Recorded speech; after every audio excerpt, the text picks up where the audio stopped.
Good morning student. कक्षा 8 के बच्चों को कल मैंने गणित में वर्गमूल पढ़ाया था।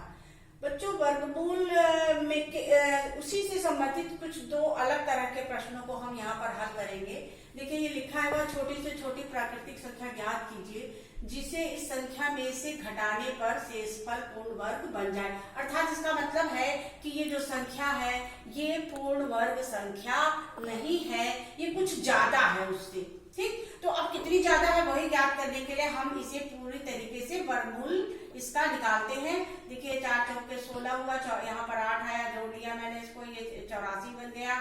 फिर ये इसमें यहाँ पर 2 बार ट्राई करके हम देख लेते हैं, तो ये देखते हैं 336 है, ये 336 से छोटा है, इसे यहाँ रखकर घटाते हैं और यहाँ पर हमें 88 मिल जाता है। और ये इसको आगे उतारने के बाद जो है ये 891 है, लेकिन ये 1 वाले जाने पर ही 881 होता है और ये हमारा यहाँ माइनस, इसको इससे माइनस करने पर हमें 10 शेषफल मिलता है। यानी कि ये संख्या, ये जो संख्या है इसमें से अगर 10 को घटा दिया जाए तो ये संख्या पूर्ण वर्ग संख्या बन जाती है। और देखिए, इसका मैंने सत्यापन भी यहाँ पर कर दिया है, अर्थात इस जो हमने घटाने के बाद जो संख्या हमें मिली है वो उसका वर्गमूल 441 आया है। ठीक इसी तरह से एक दूसरा प्रश्न बनता है कि इसमें कौन सी संख्या, किसी संख्या में कौन सी संख्या जोड़ दी जाए ताकि ये संख्या पूर्ण वर्ग संख्या बन जाए। इसको भी हम उसी तरीके से हल करते हैं, लेकिन यहाँ पर देखिए, यहाँ पर ये सिर्फ 31 आ रहा है और जबकि ये हमारे पास यहाँ पर ये 14 है। और हम देखते हैं कि सिर्फ 31 है, इसलिए हमें एक अंक और जाना ही पड़ेगा, क्योंकि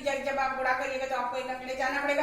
तो सबसे छोटी संख्या चूंकि हमारे पास 1 है तो ये 141 बनता है और यहाँ पर हमने 141 रख दिया। तो 141 रखने के बाद ये इसमें से हमको उल्टा घटाना पड़ता है क्योंकि ये ज्यादा है, ये बड़ा है।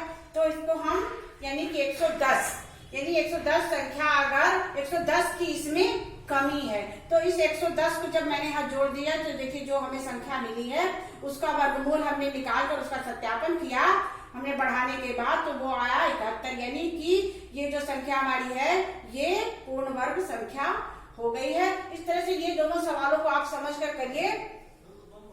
अब देखिए, यहाँ पर मैंने फिर से आपको पुनः कुछ संख्याओं का वर्गमूल निकालने के बारे में आज फिर से आपको दिया ताकि आपका आधार मजबूत हो जाए वर्गमूल संख्या के बारे में।